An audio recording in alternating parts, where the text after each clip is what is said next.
Olá pessoal, estamos iniciando mais uma lição, a lição de número 12, Criando Filhos Saudáveis.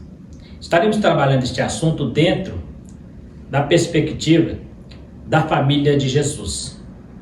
Este tema será trabalhado no decorrer da nossa lição.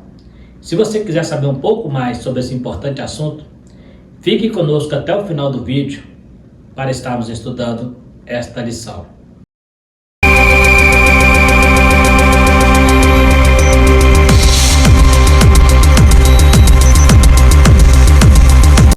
Eu quero cumprimentar a todos com a paz do Senhor. Sou o presbítero Marcelo, congrego na Igreja Evangélica Assembleia de Deus. Também sou professor de Escola Bíblica Dominical há muitos anos. Estamos trabalhando nesse trimestre 2 lições, a lição de adulto, falando sobre família, e a lição de jovens, falando sobre o livro de Salmos. Estamos aqui neste momento para trabalharmos agora o assunto da lição de número 12, que será ministrada no domingo, dia 18, Criando os Filhos Saudáveis. A nossa lição será ministrada, como já falei, no dia 18, e o tema é Criando os Filhos. Vamos aprender um pouco sobre essa importante lição baseado na criação de Jesus. Vamos ver alguns pontos importantes sobre a vida de Jesus aqui na Terra, como ser humano comum, e os seus pais, ali, como criou Jesus, tirando algum misticismo em relação à sua divindade, mesmo quando criança. Vamos estar trabalhando um pouco deste tema. O nosso textório diz: e crescia Jesus em sabedoria, e em estatura, e em graça para com Deus e os homens. Então a gente vê aqui que está falando da sua humanidade. Não teria sentido algum se eu estivesse me referindo a ele como Deus, falar que ele crescia diante de Deus e dos homens, porque ele é o próprio Deus. A verdade prática, a vontade de Deus é que os pais eduquem seus filhos de acordo com os princípios divinos, a fim de que eles cresçam de maneira saudável e equilibrada. Isso já está escrito na própria lei de Moisés, em Deuteronômio, Deus fala com Moisés que a esses estatutos ensinarás a teus filhos, andando, deitando, caminhando, no caminho onde estiver passando, sempre está ensinando os filhos. A Bíblia diz: ensina o menino no caminho que deve andar, e quando ele crescer não se desviará dele. Então vamos ver como que procedeu a criação de Jesus como filho do homem. Nesta lição, estaremos estudando sobre a família de Jesus, uma família normal. Veremos que Jesus foi criado por José e Maria como uma pessoa normal. Veremos que ele teve mais 4 irmãos e provavelmente mais de uma irmã. Marcos 6,3 tem essa referência. Veremos também que os evangelhos não nos trazem informações sobre a infância, exceto uma referência ao seu nascimento e depois aos 12 anos. Inclusive, deixando aqui a minha crítica, por se tratar de um assunto de criação de filhos, o comentarista ele escolheu um episódio que, infelizmente, não temos muitos relatos sobre a infância de Jesus. Então não dá para saber como foi a criação de Jesus, como foi que Maria criou, como foi que José criou Jesus, sendo ele padrasto. Isso não dá para saber. O que acontece, o que nós temos de informação é exatamente o momento do seu nascimento, que ele passou por todos os procedimentos judaicos ali da circuncisão, da apresentação ao templo, e também aos 12 anos ele aparece ensinando no meio dos doutores, ali perguntando e também sendo perguntado. Então, a partir daí, nós não temos mais nada relacionado a Jesus. Ele aparece depois aos 30 anos de idade. Então, fica um pouco complicado eu falar sobre como Maria, como José criou, porque a Bíblia não nos deixa nada relatado nesse assunto. Mas vamos tentar, pelo menos conjecturar, baseado dentro da cultura hebraica, como que eram os pais, cuidavam dos filhos, sabendo nós que José e Maria eram judeus piedosos, tanto é que Maria foi escolhida para ser a mãe do Salvador, ela é agraciada, então com certeza teve uma boa criação, não tendo predileção por Jesus, sabendo ela que era filho de Deus, mas criou ele como um filho comum, assim como estava ordenado para ela, Então vamos aqui. Uma família normal. Dados gerais da família.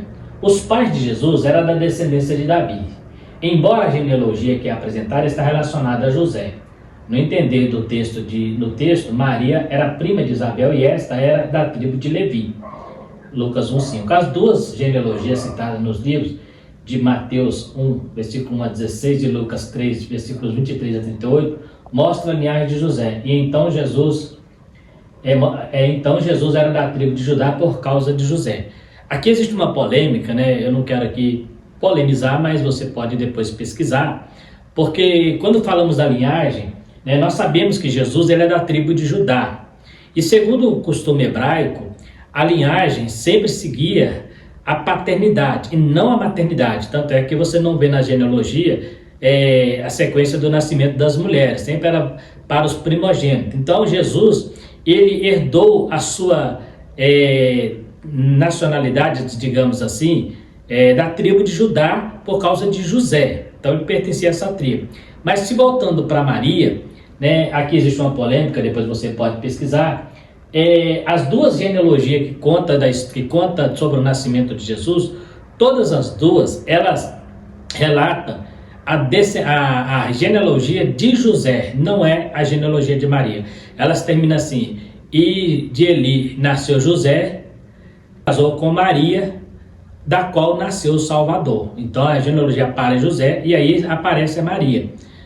Uma começa de José, né, e volta até Adão, outra começa de Adão e vai até José. Mas todas as duas genealogias, ela mostram que é a genealogia de José, né? Alguns tentam encaixar Maria na genealogia a partir de Natã, mas não tem como encaixar pela sua nacionalidade, porque mesmo sendo no caso de uma genealogia a partir de Salomão e a outra a partir de Natã, todos dois eram filhos de Davi e descendentes de Judá. E não aparece nenhuma sequência que indique que Maria está envolvida ali a partir de Natã. Alguns teólogos tentam até forçar um pouco o texto.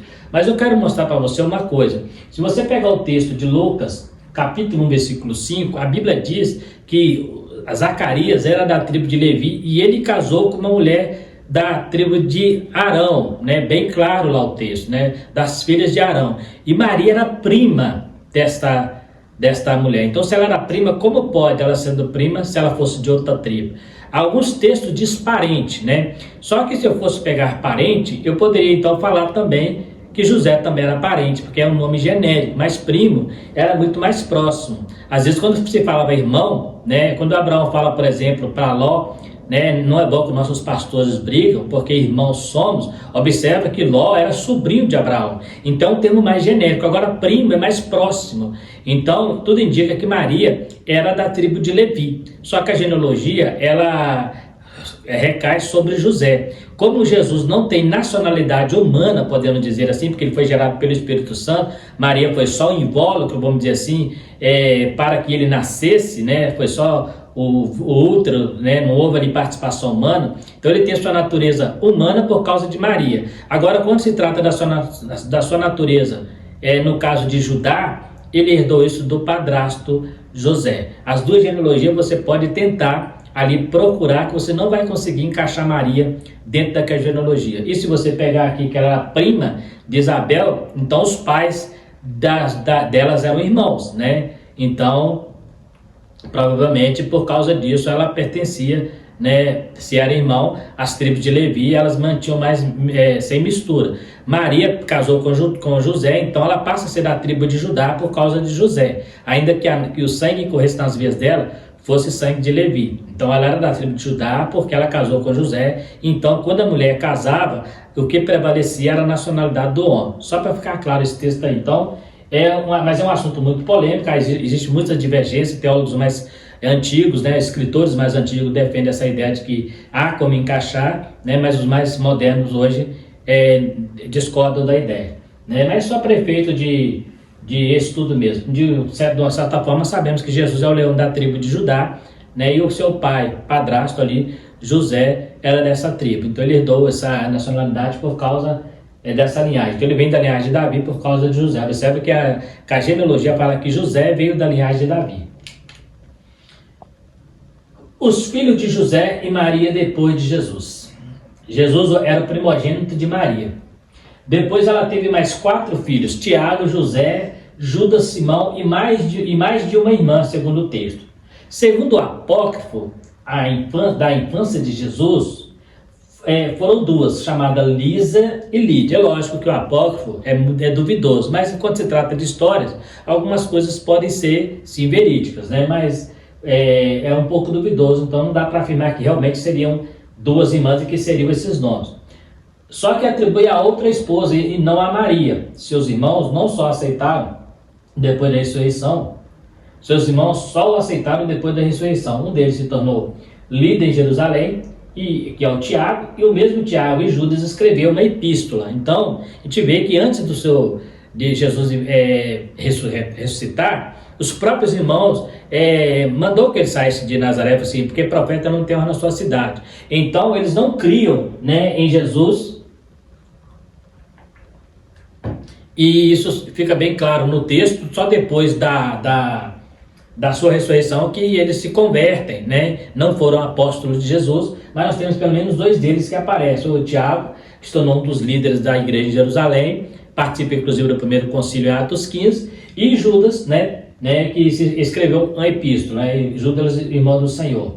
Então, o que a gente vê aqui, que Jesus viveu no meio da família comum. Eu citei um caso aqui interessante, é que o livro apócrifo da infância de Jesus, a parte fala do carpinteiro, José, esse livro afirma que José tinha uma outra esposa e que os 4 filhos e as filhas que ele teve era desta esposa, indicando que Maria só teve Jesus. Aí corrobora a ideia da Virgem Maria. Mas como nós sabemos que a apócrifo é um livro que, inclusive, quando você está lendo ele, né, ele contradiz alguns estudos, alguns relatos dos evangelhos. Então, é uma maneira, inclusive, que foi usado para canonizar os livros da Bíblia.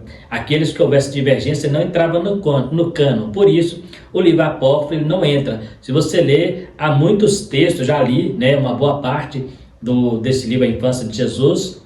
A gente tem ele aqui na minha biblioteca. E a gente vê que há muita contradição, né? Jesus, por exemplo, na infância dele, usa seus dons para tirar um menino que estava preso numa caverna que o pai dele o colocou e não dava para ele passar. Cita um caso de um passarinho que ele curou, né? Então, assim, é como se Jesus estivesse usando o seu poder, como se fosse uma magia, como se fosse, né, algo sem importância, né, para fazer coisas que fossem benefício para eles mesmos, né, sem nenhuma repercussão. Mas quando você vai estudar a história de Jesus, você vai ver que se realmente ele era isso tudo que o livro apócrifo fala, com certeza isso ficaria registrado nos evangelhos e causaria em alguns casos até admiração, mas ele não era reconhecido como um menino Deus. Estaremos olhando isso mais à frente. O modo de criação de Jesus. Jesus, o Filho especial, nós sabemos que ele era Filho especial. Jesus, ele foi gerado pelo Espírito Santo. E ele foi anunciado para Maria e também para José. Maria, sendo virgem, ela gerou Jesus, né, pelo Espírito Santo. Então, com certeza, Maria sabia que Jesus era especial, né? Mas é interessante que enquanto ele não se manifesta como Filho de Deus, Maria não revelou isso a ninguém. Foi um segredo entre ela e José, né? Talvez os seus irmãos possam ser que sabiam de alguma coisa, mas foi um segredo de família, porque até então ela guardava no seu coração todas as coisas que iriam acontecer, né? Assim como também aconteceu com a mulher de Manoá, que guardava no coração em relação a Sansão. As mulheres da Bíblia, elas eram muito cautelosas quando recebiam algumas revelações. Elas não eram aquelas mulheres que saíam espalhando notícia, divulgando. Elas aguardavam o cumprimento, né, que é o correto numa profecia. Quando você vê uma profecia, você precisa esperar o cumprimento para depois contar, né? Os pais de Jesus sabiam que ele era especial, mas o criaram como um filho comum.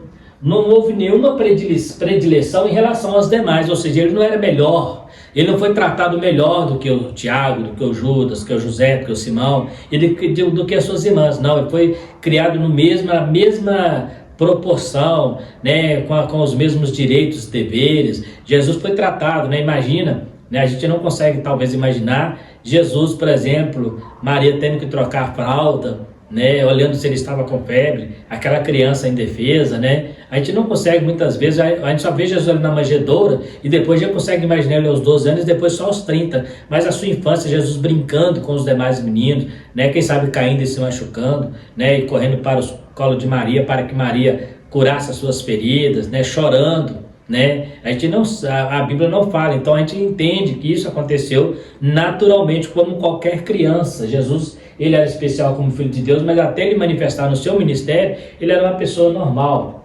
Percebe-se isso que no que nos informam os textos. Foi circuncidado e aos 12 anos estava no templo. Não há nada de relevante além do fato de ser um menino sábio. Era um menino comum. Só se apresentou como Salvador aos 30 anos. Então por que né, eu já vi algumas pessoas dizerem que quando Jesus está no meio dos doutores, que ele demonstra uma sabedoria interessante, que causou admiração, alguns costumam dizer que era porque o Espírito Santo estava nele, e ali ele estava usando, muitas chegam até a dizer que ele estava usando a sua natureza de Deus, né? Mas na verdade não, na verdade Jesus, por ele ser um menino especial, né, que nasceu sem pecado, ele se dedicava ao estudo das Escrituras. Então é natural que quem estuda mais saiba mais mesmo, né? Então enquanto os fariseus estudavam aquilo ali aleatoriamente, Jesus com certeza era muito mais dedicado do que até os próprios irmãos. A gente vai ver isso lá no final, quando os irmãos ficam com inveja do ministério dele e mandam ele sair da cidade. Então realmente Jesus, não é Maria que colocou ele numa posição melhor, mas ele se destacou entre os demais por ser exatamente uma pessoa que veio com o propósito de servir, de fazer a vontade do Pai, né, o seu Pai Celeste. Então sim, ele se destacou e isso admirou, porque não quer dizer que ele era o único sábio da época, mas naquele momento ele causou uma grande admiração no meio dos doutores, né?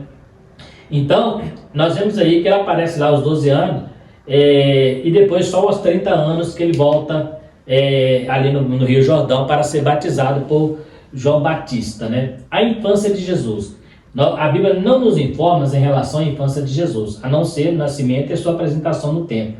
Depois nada mais é relatado. Entendemos que Jesus foi criado como qualquer judeu. O fato de estar aos 12 anos no templo mostra que não era reconhecido como menino Deus. A infância, segundo a cultura judaica, tinha alguns estágios, como veremos adiante. Então, como já falamos aqui, o fato dele estar lá no templo, né, não há nada relevante, que aquilo é comum, né?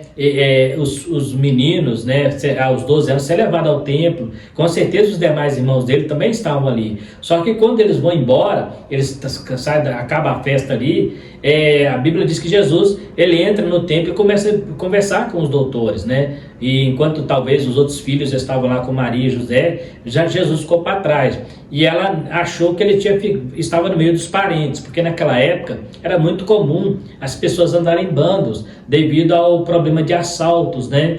Então os caminhos eram perigosos. Então, às vezes as famílias iam fazer viagens longas, muitas vezes montadas em jumentos, ou a pé, então eles gostavam de andar em bandos para inibir o ataque de assaltantes. Então ela entendeu que talvez ele estivesse ali no meio dos parentes, né? E ele estava lá no meio dos doutores. Então nós temos aqui alguns períodos, só para nós entendermos, porque nós estamos falando sobre criando os filhos saudáveis. Como nós não temos nada relatado sobre a criação de Jesus, mas entendemos que os seus pais eram judeus piedosos, que seguiam os rituais da lei, os princípios legais da lei, então eles com certeza observavam esses estágios aqui, né? O período da infância segundo os judeus. Aos 3 anos era desmamado, o menino era desmamado. Aos 5 anos ele começava a aprender a ler as escrituras, né? Que ele começava a ler a Torá. Então com 5 anos de idade já começava a ensinar o menino a ler as escrituras, né? Aos 12 anos tornava-se diretamente responsável pela obediência à lei. É interessante que quando Jesus fica para trás, alguém pensa assim, mas como pode uma mãe esquecer um filho de 12 anos para trás? Aqui, desse estágio aqui, de 12 anos, o menino se tornava responsável. Ou seja, em alguns casos, ele respondia pelos seus atos. Então ele já era meio que maduro, né? Porque ele já começava a estudar a lei, conhecer, entender os preceitos. Então os pais não se preocupavam tanto mais com o menino, porque sabia que ele estava no caminho, né? Então aos 12 anos ele começava a ser responsável por si mesmo e obedecer à lei. Aos 13 anos, o menino começava a usar o filactério. O que era o filactério? Filactérios são as caixinhas de orações que eram colocadas na testa, ou muitas vezes nas mãos, com orações gravadas, né? Então os judeus usavam isso para estar gravando as orações. No caso de Jesus, né, que fala que ele, né, do judeu, aos 13 anos o menino já podia usar essas caixinhas, antes disso não podia, né? Agora o Talmud colocou mais 2 requisitos. Aos 10 anos podia começar a estudar o Misná, que era o comentário, era a lei oral, né? A lei oral, a lei falada, e aos 18 podia iniciar o estudo do Gemara, que é o comentário dessa lei. Então isso é a formação do Talmud. O Talmud, ele tinha o Misná e o Gemara, né? Então o Misná era a lei oral, o Gemara era o comentário dessas leis. É como se fosse, o Talmud é uma enciclopédia judaica, que para alguns rabinos tem a mesma autoridade que a Bíblia, que a Tanar, que é a Bíblia hebraica. Não é a Bíblia hebraica, ele é um comentário da Torá, né? Ele é um comentário oral da Torá e uma explicação que é o Gemara. É como se fosse uma enciclopédia judaica da Bíblia. Então, aos 10 anos, o menino poderia começar a ler essa lei, né? Essa lei oral que foi escrita, né? Ela era oral, ela foi escrita no Talmud, né? E depois ele podia também, aos 18, estudar o Gemara, que era a explicação dessas leis. Então, aos 10 anos, ele lia toda a lei, e quando ele tinha 18 anos, ele começava a entender, né? Como se fosse um curso intensivo de teologia. Ele passa do básico para o bacharel, né? Ele começa, então, a ter um curso intensivo, que é o comentário do Gemara. Então, só para vocês verem como que funcionava. Então, a gente acredita que Jesus, ele foi criado dentro desses estágios, né? Aos 5 anos, né? Nós vemos aí, aqui eu coloquei aos 3 anos, porque os primeiros dias de vida está bem, né, claro na Bíblia, que a criança era levada ao templo, ali ela era circuncidada ao 8º dia, oferecida ali um sacrifício de gratidão a Deus, né? Então, aí tinha o 1º ano, 3º ano, 5º ano, né? Aí vem o 12º, 13º, e depois o Talmud acrescentou mais o ano 10º e o ano 18º, né? Então são os estágios da infância judaica. Acreditamos que Jesus foi criado dentro desses princípios aqui, já que a Bíblia não nos fala nada de especial que nos remota Jesus como, né, uma criação diferente. Então nós acreditamos que a criação dele foi dentro dos parâmetros do judaísmo. Ele mesmo deixa muito claro isso no seu ministério, quando ele faz os comentários sobre a lei, né? A gente vê que ele tinha um conhecimento da lei muito forte, e isso ele não frequentou nenhuma escola rabínica, podemos assim dizer, como o apóstolo Paulo, mas ele foi chamado até de mestre. Por quê? Porque, imagina, se aos 12 anos ele já dominava a lei, ele estava com 30, então ele tinha mais 18 anos pela frente para estar estudando, e se ele realmente seguia os estágios rabínicos, com certeza Jesus sim tinha uma grande sabedoria. É importante ressaltar que nós estamos falando aqui no sentido de conhecimento. Ele tinha também a sabedoria divina, mas aqui nós estamos falando no sentido de conhecimento, que tem gente que confunde sabedoria humana com sabedoria divina. Toda sabedoria, sendo humana ou divina, ela vem de Deus, mas tem coisa que é revelação, né? E tem coisa que é estudar, né? Por exemplo, você está lendo um livro, né, da Bíblia, ele tem a sua mensagem teológica, mas ele tem o seu contexto histórico, ele tem o seu contexto geográfico, ele tem ali a sua hermenêutica, a sua exegese, ele tem ali os seus comentários baseados nos originais. Isso aí é uma sabedoria humana que é necessária para você entender o que o texto está dizendo naquele tempo em que ele foi escrito e qual a mensagem que ele tem para nós hoje. Então Jesus, ele dominava muito bem essa estratégia de estudar. Observa que ele cita, né, algumas vezes, ele cita a lei, os profetas e salmos, ou seja, a divisão da Taná. Então ele estudava assim, né? Nós já falamos sobre isso, que era a Torá, o Nevim, Ketuvim, né?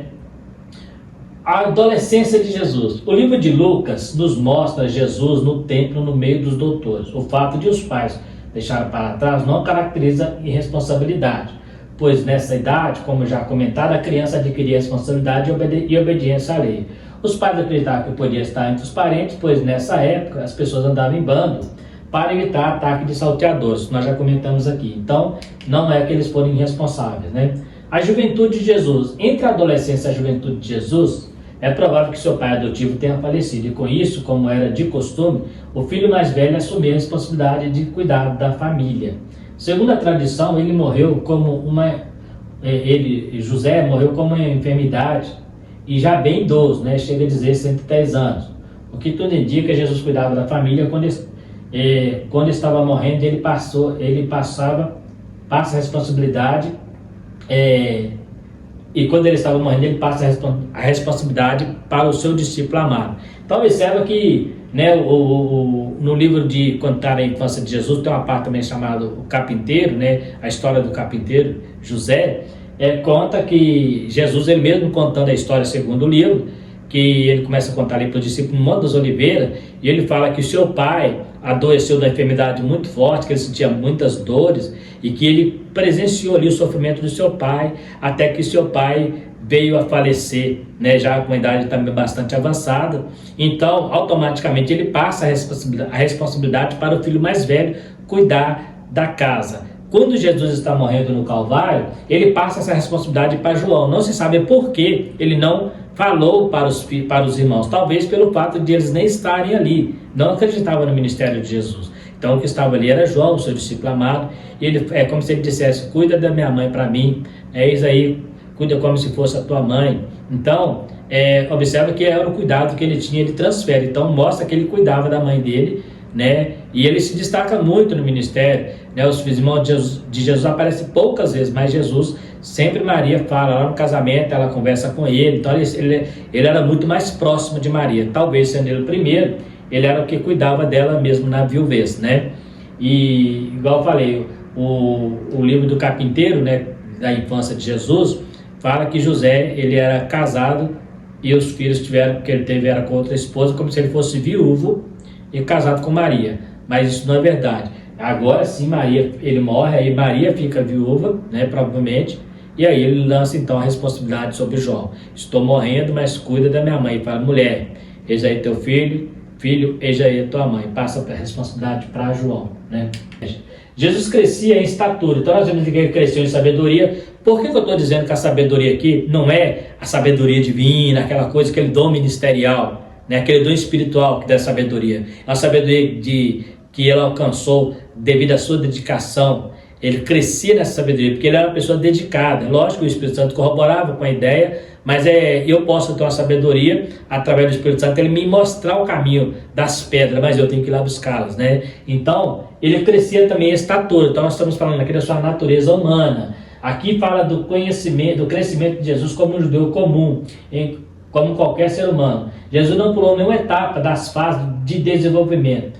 Teve a sua fase de infância, adolescência, juventude e adulta muito bem desenvolvida. Então a Bíblia diz que ele cresceu em graça, sabedoria e conhecimento, né? Jesus cresceu em graça diante de Deus e dos homens e de Deus. Então a gente vê aqui que ele tinha graça, né? Então ele veio para fazer um trabalho, ele veio para obedecer ao seu pai, né? Ele veio para cumprir uma missão, e ele conseguia fazer com tanta dedicação que ele crescia diante dos homens e diante do próprio pai. Ele estava crescendo em graça, né? Diante de Deus e dos homens. O crescimento em graça é demonstrado na esfera humana de Jesus. Haja vista, não tem nenhum sentido se for se referir à sua natureza divina.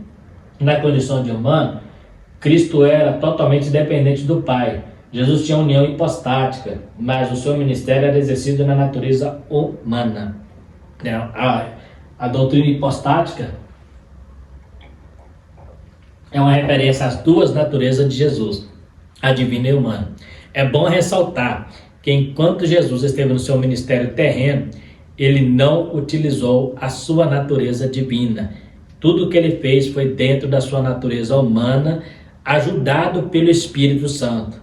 Alguém fala assim: mas ele mandou o vento se acalmar, né? Mas ele não fez isso como Deus, ele fez isso como filho de Deus, como fosse um profeta. Nós vemos isso lá em Moisés, mandando o mar abrir. Então, Jesus fez algo que os profetas também fizeram. Ele não fez nada usando a sua natureza divina. Quem é este que até o vento e o mar lhe obedece, né? Muitos falam: é o filho de Deus, mas poderia ter sido um profeta, porque Moisés também ele fez isso lá no Egito. Ele mandou o vento oriental lá no Egito, né, para levar as pragas, o mar vermelho também, né, Josué. Então a gente vê que são milagres que acontecem na esfera humana, lógico que são atribuídos à unção de Deus, mas Jesus, ele dependia do Espírito Santo. Ele falou: o Espírito do Senhor está sobre mim, porque me ungiu para pregar. Então, observa que Jesus dependia, durante a sua natureza humana, durante o seu ministério terreno, o tempo todo da ação do Espírito Santo na vida dele, né?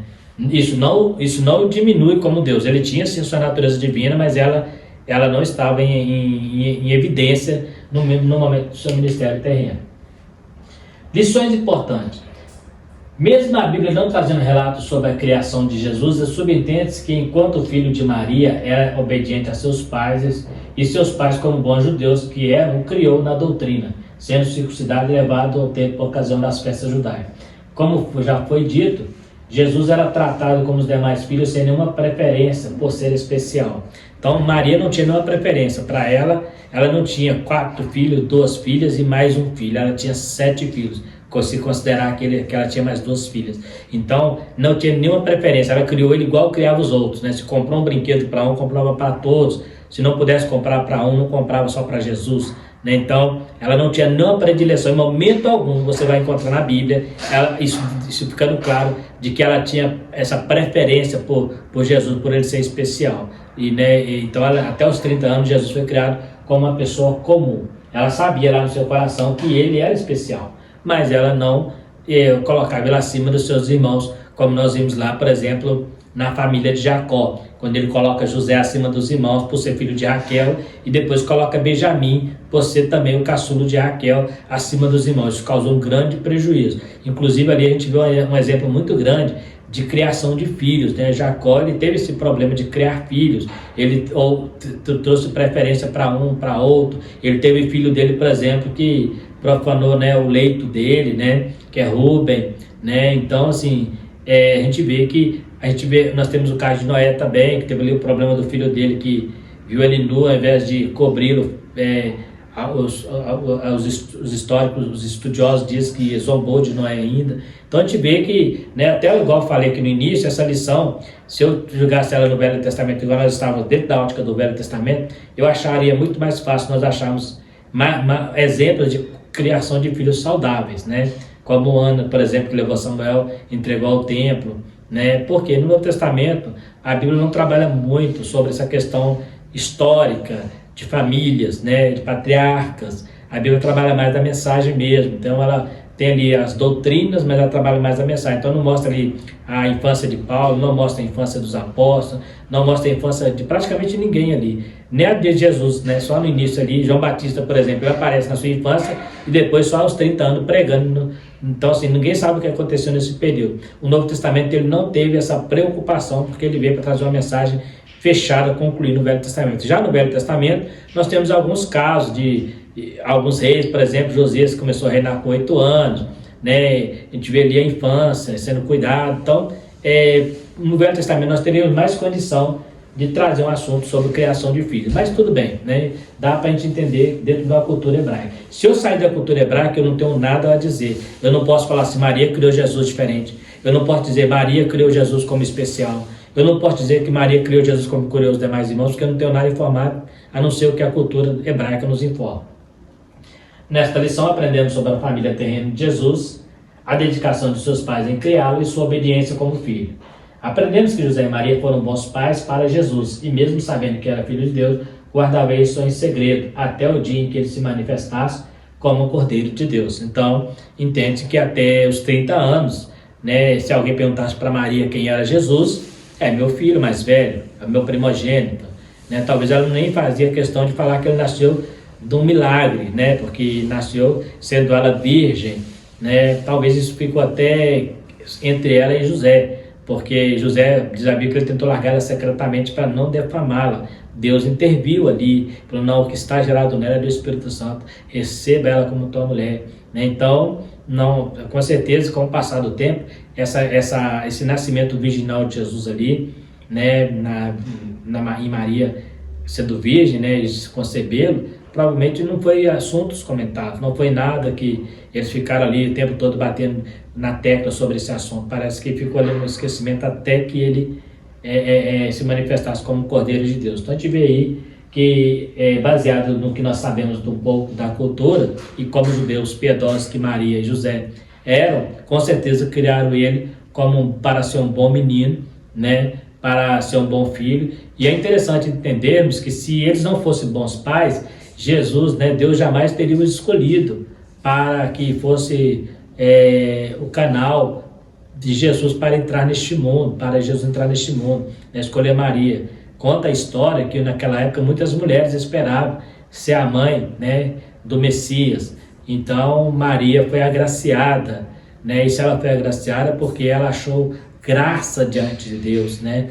Então a bendita, salve agraciada, bendita é o fruto do teu ventre, né? Então foi sim, era uma mulher piedosa, assim como José. Quando José tentou largar, o anjo do Senhor falou com ele. Então eram pessoas piedosas. Então nós entendemos pelo caráter deles que realmente eram bons pais e criaram Jesus como um filho muito bem educado, né? Ali com certeza um menino muito bem ensinado nas leis, né? Nos princípios do judaísmo. E interessante, então baseado nisso aí nós podemos sim afirmar que Jesus teve uma boa criação dos seus pais, que nós possamos aprender também da mesma forma, criando nossos filhos na palavra, no conhecimento, né? Nós sabemos que a garantia de salvação é individual, é para cada um. Eu não posso garantir que meu filho vai ser salvo, mas pelo menos o caminho eu preciso plantar na vida dele, eu preciso criá-los para ser bons filhos, ter caráter, ser filhos que saibam respeitar as pessoas,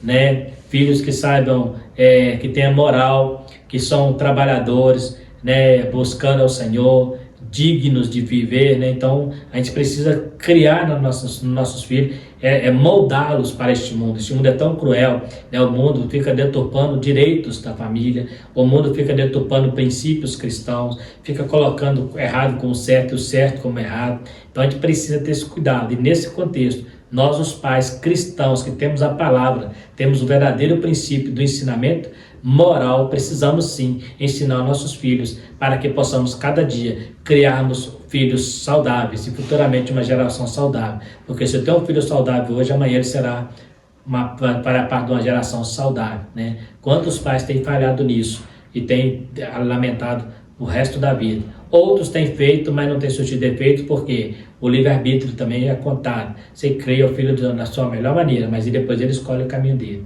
Mas o importante é você falar: eu lavo as minhas mãos, porque a minha parte eu fiz como um bom pai, aprendendo pela palavra de Deus. No mais, que Deus possa te abençoar por estar comigo até o final deste vídeo. Quero agradecer você mais uma vez que ficou conosco até o final. Você que está chegando agora no canal, quem sabe está assistindo, se inscreva no canal para estar nos ajudando. E também compartilhe esse vídeo, né, com quem você conheça, né? Também dê o likezinho, o like é muito importante para nós, entendeu? A gente saber que você está gostando. Dê também ali ative ali o sininho para receber as notificações. Cada vídeo que for lançado você receberá a notificação, né? E se você tiver alguma dúvida também, pode estar perguntando nos comentários, né, logo abaixo, perguntando, que na medida do possível a gente vai estar esclarecendo aquilo que estiver ao nosso alcance. No mais, quero agradecer a todos vocês e fiquem todos com Deus e até a próxima lição, se Deus quiser.